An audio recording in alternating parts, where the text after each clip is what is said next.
यहीं से शुरू होती है जानवर से इंसान बनने का सफर, और उस सफर की सबसे पहली गूंज गूंजती है उन पुरानी गुफाओं की दीवारों पर। आज से अरबों साल पहले का वो समय जब धरती पर कोई इंसान, जानवर, पेड़ पौधे, यहाँ तक कि कोई भी जीवित प्राणी मौजूद नहीं था। सिर्फ एक उबलता हुआ आग का गोला जो सूरज से भी ज्यादा खतरनाक लग रहा था।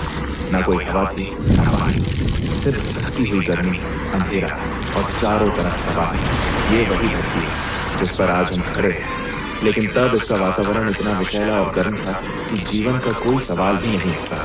धीरे धीरे लाखों साल बीत गए, धरती ठंडी होने लगी, ज्वालामुखी शांत होने लगे और धरती का पहला समुद्र था। इन समुद्र में विभिन्न रासायनिक पदार्थ एक दूसरे के संपर्क में आने लगे और एक अद्भुत प्रक्रिया की शुरुआत हुई, जीवन की प्रक्रिया।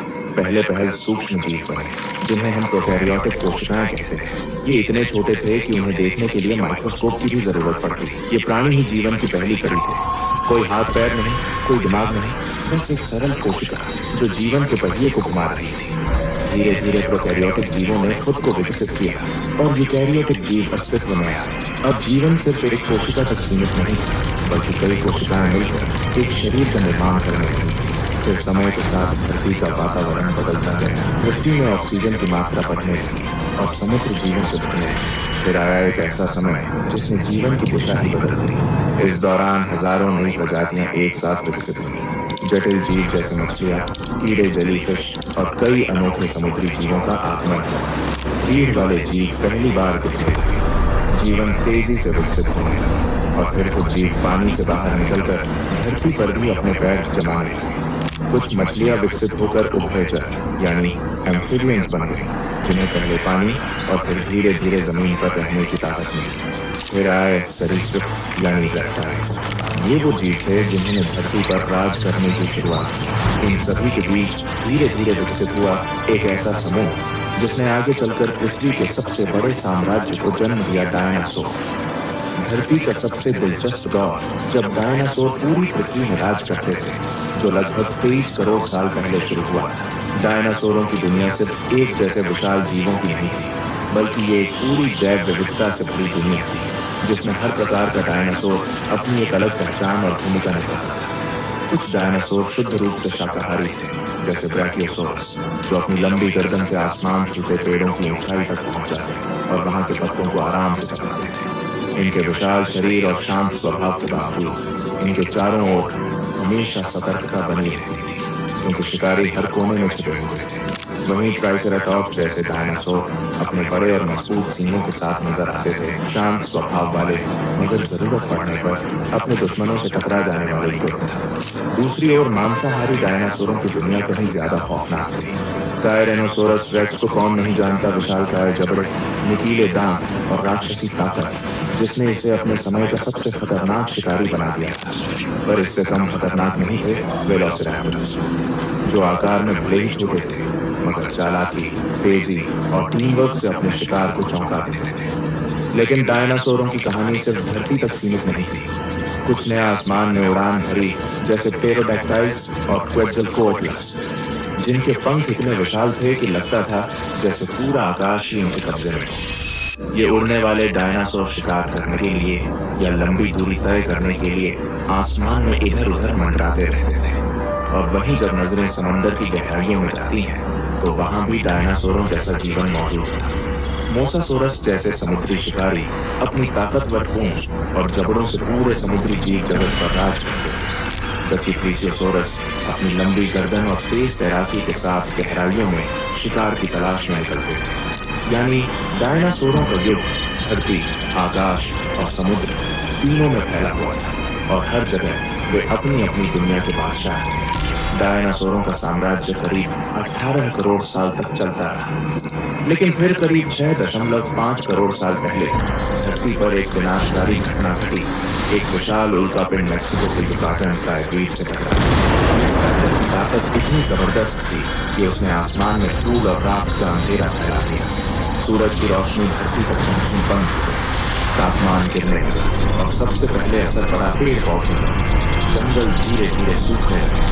जब पेड़ पौधे नहीं बचे तो शाकाहारी जीव भूख से मरने लगे, और जब शाकाहारी खत्म हुए तो मांसाहारी भी ज्यादा दिनों तक टिक नहीं पाए। धीरे धीरे बड़े जीवों की प्रजातियां एक एक कर खत्म होने लगी। ऐसा लगा जैसे पूरी धरती की जीवन का कड़ी टूट गई। और यहीं पर खत्म हो गया डायनासोरों का करोड़ों साल पुराना साम्राज्य।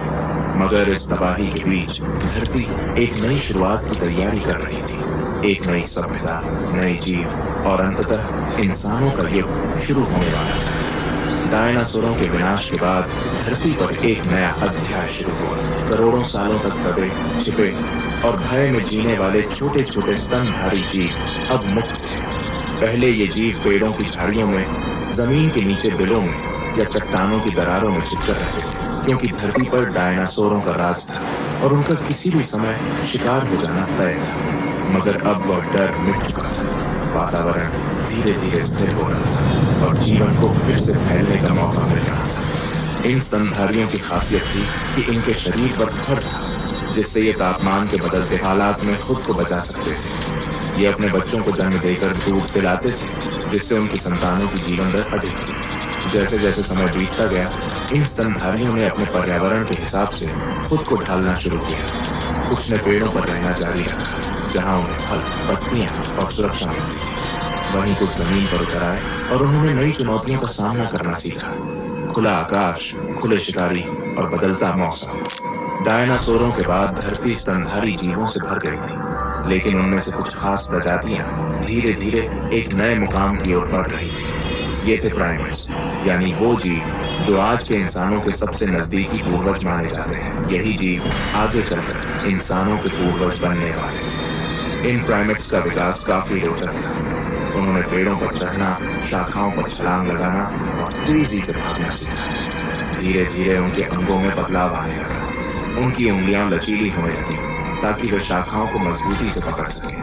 उनके हाथ अब सिर्फ पकड़ने के लिए नहीं, बल्कि चीजों को घुमा फिराकर समझने और उपयोग करने के लिए बनने लगे। सबसे महत्वपूर्ण बदलावों में से एक था आंखों की स्थिति। अब उनकी आंखें सिर के सामने की ओर आ गई, जिससे उन्हें गहराई और दूरी का बेहतर अनुमान होने लगा।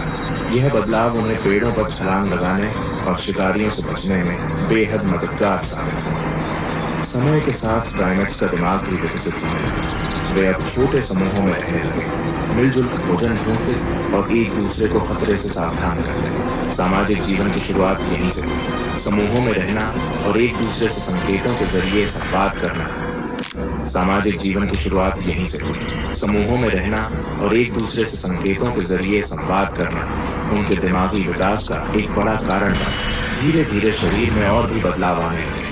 कुछ प्राइमेट्स ने जमीन पर ज्यादा समय बिताना शुरू किया।